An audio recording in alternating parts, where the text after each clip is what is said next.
each of our speakers to those 5-minute blocks so that we can keep to our session. Now, during the course of this session, we're going to examine 6 key questions with the aim of generating actionable insights and policy recommendations by the end of the session. So we really want to get to the nuts and bolts of the questions that we're asking and get some actionable recommendations out of the other end. And so those questions are, e-waste has been an issue of concern for a number of years. Why does it continue to be a problem despite numerous efforts by government, industry, civil society, and international organizations? The second question we'll look at is, what are the main drivers of e-waste for becoming a global environmental challenge? The third is, what policies and regulatory mechanisms are best suited to tackling e-waste? And we're going to explore some really interesting examples on this discussion here today. And how do we deal with the informal sector and informal practices to manage e-waste? Fourth, how does the sustainable management of e-waste contribute to the circular economy, and how do we avoid the loss of valuable resources contained in e-waste?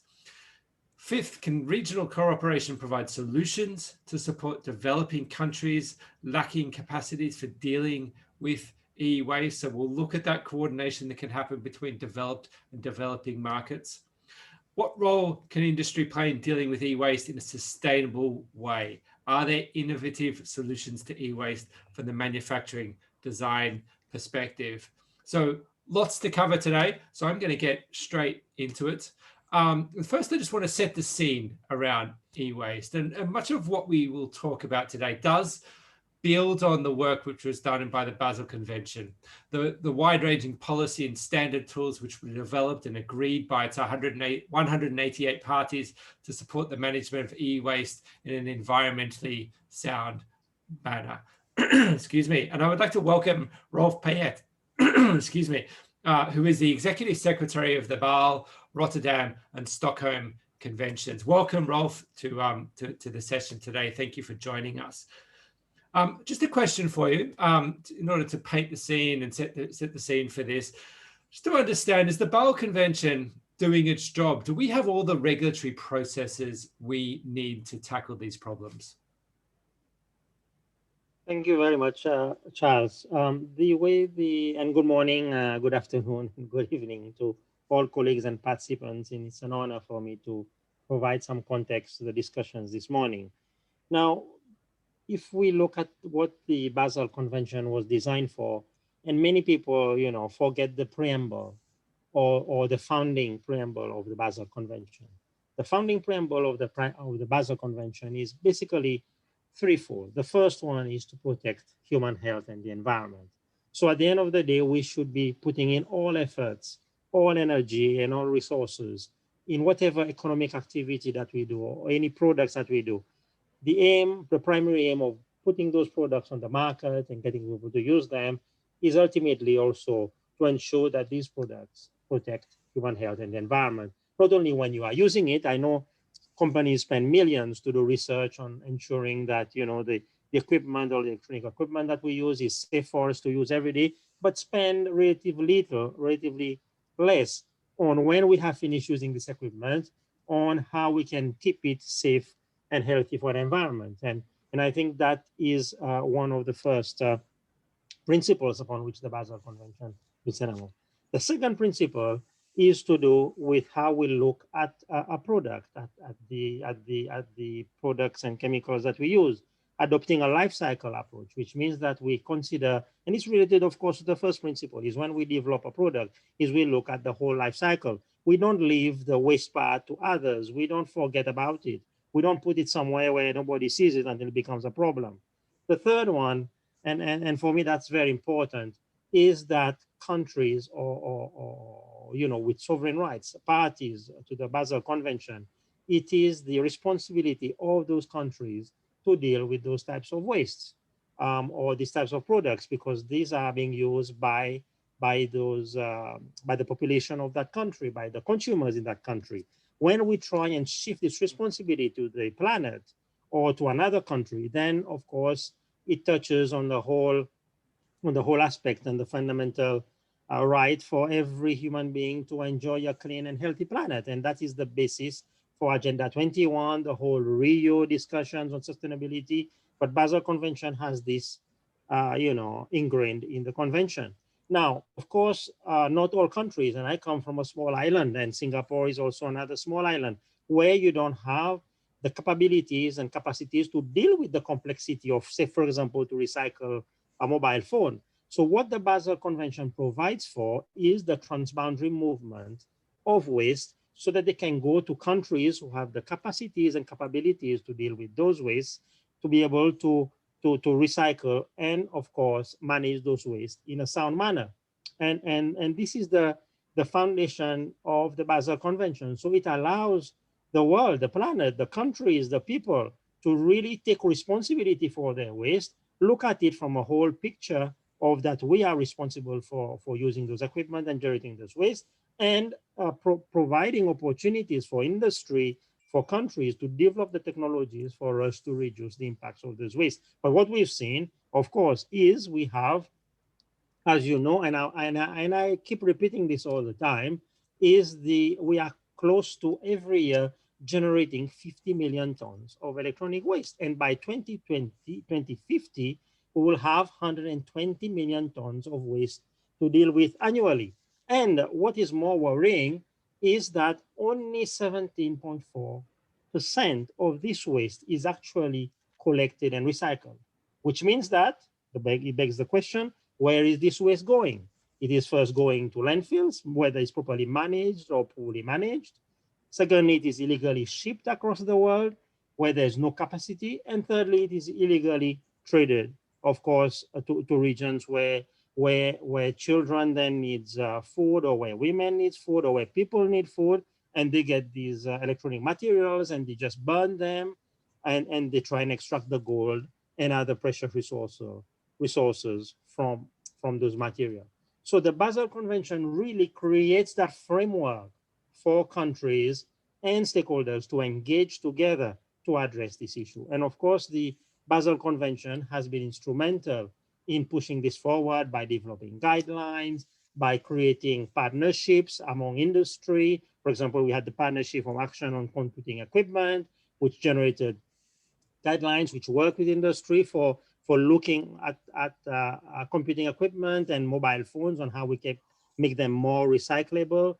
We also launch sort of accurate. They reflect the size and scale of this challenge, or is it sort of a fairly conservative picture? Because we're looking and we're seeing the sort of COVID-19 is spurring the purchase of electronic equipment to aid remote working. We're also seeing 5G coming online now, and that's likely to increase the rate of upgrades. What are you seeing, Pascal? How can you spend some time just quantifying the scale of the challenge here for us? Thank you, Charles. I'd like to echo what Rolf Payet was saying. The figures that he mentioned are absolutely what we have all concluded in the past few years. I mean, this is really an international effort to estimate the global e-waste trend. So he said 54 million tons today, and this is going up to 74 million tons in 2030 and up to 120 million tons in 2050. So this is really, it is not just an issue of concern, it's an issue of growing concern. And the dent in the curve is not in sight. It's really an issue of great concern. And the nature of the problem, as Rolf Payet was underlying, is first of all environmental, of course. So we need to make sure that this doesn't contaminate, it doesn't continue to contaminate the environment. There's also a health impact, of course. There's also that we have to look at products holistically, which is also in the preamble of the Basel Convention. And it is the responsibility of the countries to make sure that the e-waste is dealt with properly. But I would like to add a few more points to this. And that is that, first of all, there's the aspect of critical raw materials. So it's not just pollution and toxicity, but also many products contain critical raw materials, which are materials that are important for business, but the supply of which is risky. because they come from countries where you have conflicts, or because or from authoritarian regimes. And it's an issue of great concern for Europe, for example. It's less of concern for other parts of the world, but in Europe, for example, there's not so much mining as opposed to other parts of the world. So the critical raw materials. And a second aspect that has not been underlined yet is the one of carbon dioxide footprint, the CO2 footprint. So mining is associated with much bigger global emissions of CO2 compared to recycling. And that's one of the other reasons why we need to continue to stimulate recycling and secondary raw materials. And Charles, you mentioned correctly 5G. It's one of the things that that is all, we can't get our head around it, because on the one hand, we need new technologies to advance our societies and to understand the traceability of products and the tracking of products. So we need all this, and also to have better life, to increase the welfare of people. But on the other hand, it will also, in X years' time, give rise to new forms of e-waste. And so it's really a conundrum, and we have not figured out yet. I haven't seen any figures yet that show to us that one will be at the detriment of the other, that successful in managing that e-waste problem. It's really, so far, the jury is out, and we have no idea whether or not we will be successful in that. To ensure this environmentally sound management, so the Basel Convention really is a framework that,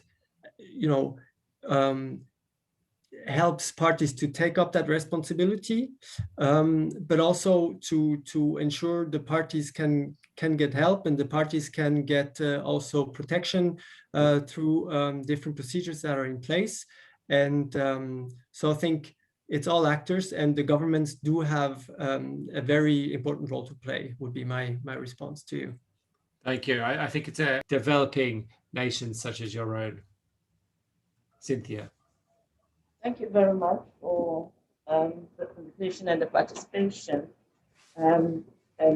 Generally speaking, the improvement of e-waste management would not only just benefit means of ensuring or enabling communication among competent authorities. And then nationally, it's important for countries to have national definitions for waste, because once all stakeholders agree on a national definition of waste, then developing policy and legislation standards programs becomes a little more easier, because everybody speaks the same language on what is considered waste versus non-waste. And another challenge that the region is working on is building the institutional arrangements. And then finally, another measure which could be implemented domestically, legislation or regionally, is a framework for sustainable financing mechanisms for waste management. So as in many developing countries, the onus and the financing for waste management falls mainly on the government and not really on the manufacturers, importers, distributors. And there's need for examination of the financing mechanisms that could probably take away some of the burden of the disposal costs associated with e-waste for importers, manufacturers to follow a particular legislative or regulatory requirement in their design or import of used equipment which is destined for reuse or refurbishment for further reuse. So the expert working group is at the stage of further refining the technical guidelines to make it, yes, there may be challenges with all countries agreeing on each paragraph of the guidelines, but generally it is a recommendation. A guideline is a recommendation. And the key stakeholders that need to be a part of them. In fact, in going through this process with these companies over the past year, we've found dozens of different interventions that are needed in the coming years in order for the industry to achieve circularity. And that's all across the life cycle, to your point, from design, procurement, business models, reverse logistics, recycling, and finally scaling use of secondary materials. So all of this will be captured in a roadmap that will produce actually in exactly 1 month's time and will be made public for all to see. But the roadmap and the actions that are in it, the co-authors, the idea is that, you know, while we have this coordinated plan, it's important to move quickly towards action in this coordinated collective way. I think what we want to avoid, similar to what Pascal mentioned before, is this cacophony of initiatives that we've seen responding to the plastics challenge, because everyone has a different idea of what needs to happen. At this point, we still don't know how much we're moving the needle on that. And so what we need from the very beginning is this coordinated action, not only across industry, which is what this circular electronics partnership will become, but then to plug into the UN E-Waste Coalition, and with that, the Basel, Stockholm, Rotterdam conversations, and make a concerted effort to work across sectors in order to solve this. So, you know, I'll just conclude with, you know, while it is important for industry to step up and act on these, and they certainly have the ambition to, they alone cannot solve this. So it's going to require enabling and incentivizing policies to create the playing field that gives more circular solutions economic viability. We need the recovery infrastructure that's needed regionally to capture the products and components and materials after use, as is touched on today. And until we get that recovery infrastructure, it's going to be difficult to engage consumers and say, this is how you return your electronics. There's nothing there. So it's going to be a situation, again, where everyone has a role, and it's going to be difficult as a result. But nonetheless, it's important that we understand the importance of, or it's critical that we understand the value of working with one another in this. Yeah, thank you. Barriers, especially if we talk in terms of, you know, barriers that we're facing, including in, you know, extracting more value. And the first is on the data and statistics. The second is around policies and regulation, and the third, coordination and cooperation. And we already heard you know, a number of statistics, the collection and recycling rate, especially in view of the rapid growth of this waste stream, and also the need, of course, to reduce the use of virgin materials, which is, of course, limited. But something else I want to highlight is that we also need more and better data. So we produce these statistics, but still we rely a lot on estimates, and in this respect, I2 together again with UNITAR, UNU, and the Global E-Waste Statistics Partnership is engaged in capacity building and training on national statistical offices to help us have more countries with better data, because we know only with good data can we track the progress we're making, we can identify the challenges, and also then adapt our policies. And this now takes me to the second point on policies and increase awareness and engagement of key e-waste stakeholders at the global, regional, national, and also at the local level. And again, I'm very pleased to see also Brendan on this panel, since of course the Circular Electronics Partnership is another great example of collaboration and highlighting the need for industry collaboration, and the UN E-Waste Coalition looks forward to strengthening cooperation on the many facets of electronics and e-waste across the life cycle and the supply chain. Thank you very much. Of both sides of the same coin, as mentioned before, and ISWA considers e-waste as a key issue and has dedicated increased attention to this topic, having contributed to the production of this global waste monitor for many years now.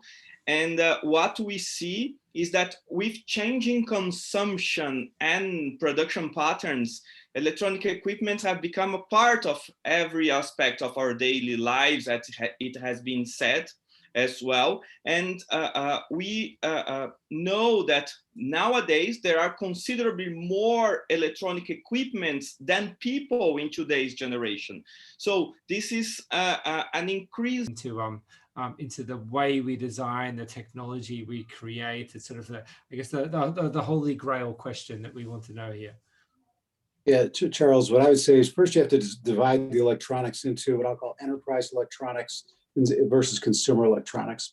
And so consumer electronics, I think, there's always this downward pressure on price. And so it almost incents, I'll say disposable electronics. And so we have to be very careful about that because in certain categories, say white goods, refrigerators, et cetera, we are seeing vast differences around the world in terms of, say, some companies building these devices that are going to last 20, 25 years, and others building them to where they might last 5. And so, I mean, it's not infrastructure which is necessarily replicable all over the world. Everyone can't draw on this sort of infrastructure, and I sort of wonder, from Shalini, if you could share. How far are we off from having sort of the infrastructure that we need to be able to do sort of certainly many of the things that Bruce was talking about, and the rest of us here as well. So hello everybody. So, as advised by the forum, I should share the unique situation of e-waste management scenario in India and as well as the policies in India. So thus, instead of starting from our innovation e-waste exchange, I'm taking you for a brief journey of the e-waste management scenario in India. Probably I will try to cover our ground experience, then policies, and then innovation, everything in a very few minutes. So very quickly, in January 2018, when I was getting ready to visit a cluster of an informal players, suddenly I got a call from a person on the other side and he said, "Madam, please don't visit us today." So the panic in the voice was very clear. So I asked, "What happened?" And he said that there was a child age 11. He was dismantling a motor, but actually it was a detonator. It is blasted and child is no more. So now if we talk about this situation, it is not specific to India, but many more countries in Africa and Southeast Asia. So this is a very common scenario. So next we talk about India, that is, there is a fact that still India is having about 90% of e-waste going to the informal players, and that consists of more than 65% of child labor. Now I'm talking about the ground data that we are experienced on working with. Wondering about the reasons? So I will say here many businesses and organizations, they still float tender to sell their e-waste to earn profits. When such competitions are organized, cost of the waste goes high, which is compensated on the ground by using the informal players or the child labor. Secondly, there are existing cartels. The policies emerged in last 4 to 5 years, but e-waste has been treated since last 20 to 25 years through the existing connects system, so the transition is cumbersome. Now a bit about policies. India launched e-waste management policy 2016, but due to the lack of clarity on the extended producer responsibility targets that were not clear, there was an amendment launched in year 2018 that specified the incremental extended producer responsibility targets, right, starting from 10% in year 2018. It is increasing by 10% every year up to 70% of take-back systems that need to be established by the producers and the manufacturers by 2023. Apart from the take-back system, the EPR targets and EPR targets, there is a provision of establishing a new infrastructure, inclusion of municipalities to manage the recyclable resources, and to create the large-scale awareness. But the implementation of policy is a bit slow because of the paucity of the awareness regarding regulations, paucity of willingness to implement permanent structure and systems to sustain EPR compliance. With these details, I'm pleased to share about our innovation e-waste exchange and its extension, Sustainability Exchange. Earlier during this session, we heard that even after making significant efforts, the e-waste problem is still continuing. Each of us are using 5 to 7 gadgets and appliances, and those when not in use kept lying in our bedrooms or the living rooms, but we don't know about the destination of these gadgets and appliances. This is a huge issue, and I request your attention on the fact that this issue exists because we lack the accessible and the convenient infrastructure to send these gadgets and appliances to its correct destination, that is recycling unit. And to solve such grave challenge, we designed e-waste exchange. To define what e-waste exchange is, I will say it is a convenient and accessible infrastructure, a digital infrastructure, to channelize your electronic waste from the citizens, from businesses and organizations directly to the authorized recycler for the safe recycling. We designed this as a digital circular economy model, and it is recognized as highly commended the Circulars 2019 by World Economic Forum Davos. This innovation helps to map the flow of e-waste from the source to destination, map the critical metals and resource recovery, and ensure environment-friendly and child labor-free recycling. We piloted in around 2 cities with more than 1 million population, and experienced that efficiency of this model is more than 99% of preventing the leakage of e-waste and the child labor. Moving a step ahead from digital infrastructure e-waste exchange, in April 2020, we filed a patent on Sustainability Exchange. That is a tech-based platform to generate and trade sustainability credits for the extended producer responsibility compliance. Here we measure as 1 ton of e-waste equal to 1 e-sustainability credits. These credits are set to emerge as a most attractive and valuable asset for image-conscious responsible brands, especially who want to achieve EPR compliance or to achieve e-waste neutrality and plastic neutrality.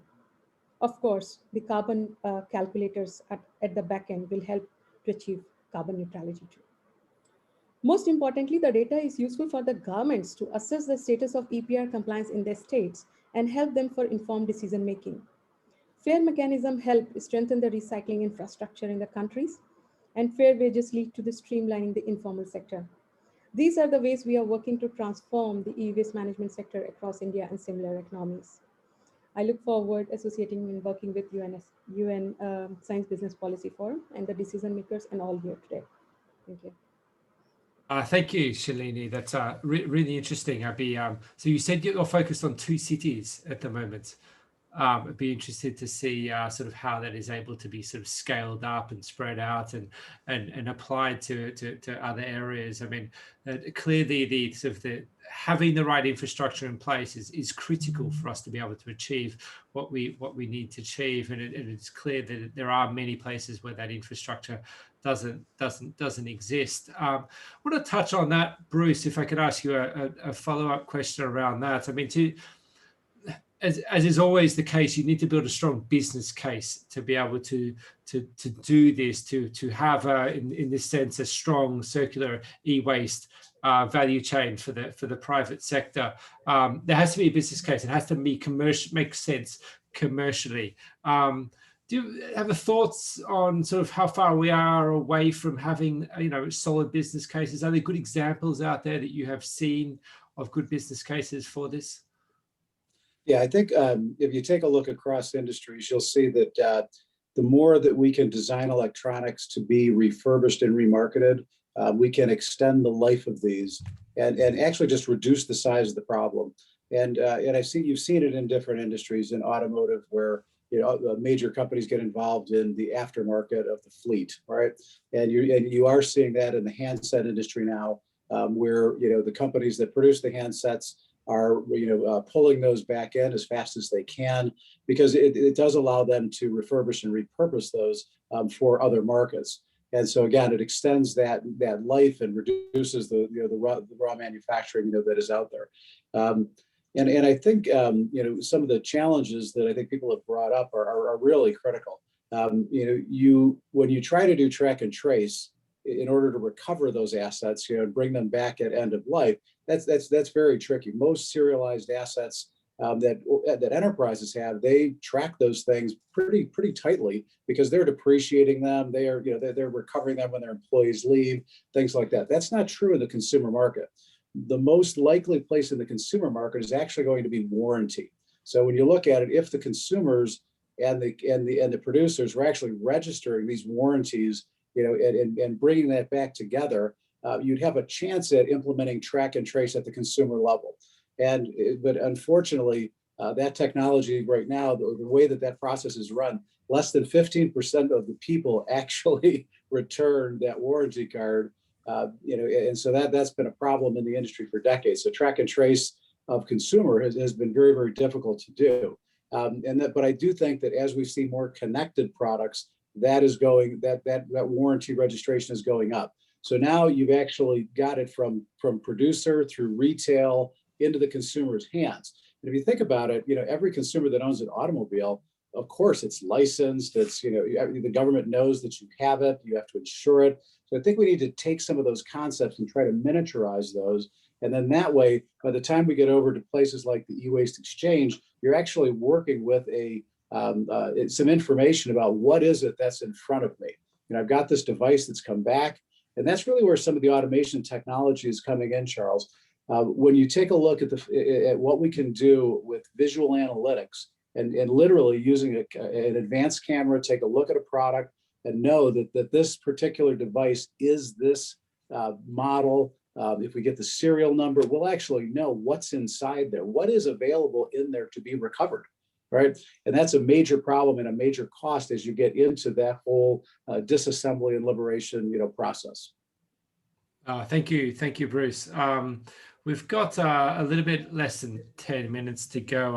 I've just got a question in from the audience, which I'm going to open up to the crowd here. So the question is: most waste management systems underpinned by regulation are based around making it easier for collective EPR to work. How can individual extended producer responsibility be advocated more in the regulatory space? How could it be given more room in this space so that individual supply chain efforts can be supported? I wonder who would like to take that question.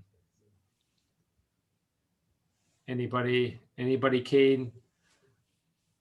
Yes, Pascal, thank you. In European legislation, producers are legally, individually responsible, but they choose to handle the issue collectively. That's the point. And I think it's not just in Europe. In all the parts of Europe, we all come to the same conclusion, which is that producers can become individually legally responsible, whilst at the same time clubbing together to tackle the e-waste issue collectively. Thank you. Seika. Thank you. In Japanese legislation, if you want to treat the waste, you need a licensee. However, the producer of specific products, if they want to collect their products, used products, they don't need a licensee. That's the very specific benefit for the producers to do that, because they don't have they don't take the cost to collect because they don't need a licensee. That's the scheme that Japan Thank has. you. Thank you very much. I've got one more question. Carlos, to you. I'll go to you next. Charles, that question makes me reflect, and after following the discussion, that we are always looking at this issue under a perspective of a final sink, that a product has become a waste, and then we need really to find something to deal with these joint materials of different natures. What I want to say here is that we need to emphasize the role of a circular economy in the way we produce these goods. We need to cooperate better and in close contact with manufacturers to change the way the products are designed, are created, are distributed, and most importantly, the way they are recovered at the end of its lifespan. So I don't believe on individual approaches, but better would be a multi-stakeholder engagement system in place to consistently deal with these different equipments that are present in many parts of the world. We have the same equipment going around all over the world, and the same stream, so the same product. And this is what we really need to develop tailor-made solutions and provide opportunities to support the creation of this a true circular economy system and a more sustainable society. Key takeaways from the discussion here today, and sort of what came to mind to me was that old adage from Peter Drucker, which still holds, I think, here, that if you can't measure it, you can't manage it. And that sort of that challenge of the data challenge of being able to really understand the issue, whether it's around track and trace or so on and so forth, is a real challenge that needs to be addressed, and a lot of work needs to be done. Although I do recognize that some individuals have talked about some of the initiatives that have been happening on this call. So data is clearly a key here. Countries must get better at monitoring the flow of electronics through the life cycle of the product so that they can be better tracked and traced. That's a current theme coming through and through as we've been discussing. This, of course, will make it much easier to recover and recycle those products. The big challenge we have is the transboundary movement of e-waste, which makes it managing it a whole world problem. It cuts across national boundaries, and it necessitates a partnership between governments in both developing and developed worlds alike, along with international organizations and, of course, the private sector. And amongst other things, this is needed to build in order to build the global infrastructure, which we do need in order to recycle, repair, and finance e-waste as well. And Shalini was talking about some of the things that they've been doing around that in India, which is really encouraging. And we've heard today from the people that can really sort of make this cooperation happen. We've got all of the stakeholders in the room here today, in the virtual room here today. And so we know what an important issue this is. We need to help raise awareness with the wider community what an important issue it is, because if we don't deal with it, then depending on which data that you're drawing on, the e-waste generator will be 20% higher again in 5 years' time. This is sort of exponential growth in the amount of e-waste which is being created and produced. So sort of my thoughts around this topic. I want to thank all of our speakers here today, every one of you, for joining us from around the world, for sharing your insights and your view both from an international perspective, but also from a national level and an industry level. It's been really interesting and really informative for me. So thank you very much for participating on this event. Thank you very much to the organizers of the event. And I will say that the next session, which is coming up, which is happening in almost exactly 30 minutes time, we'll be focusing on the official opening of this session, and have a session on big data and frontier technology powering the transition to a sustainable future. So I encourage all of you out there to take a 30-minute tea, coffee, breakfast break, whatever you need to, and come back to us and participate in that next session, which is coming up. And then, of course, the sessions which I talked about earlier on, which are happening tomorrow and again on Saturday as well. Really appreciate all of your time spending the last 2 hours with you. I hope you found it useful, informative, and as enjoyable as I have. So thank you, everybody, and enjoy the rest of your days. Thank you. Thank you very much. Thank you. you. Bye-bye. Thank you, Charles, for the moderation. Bye.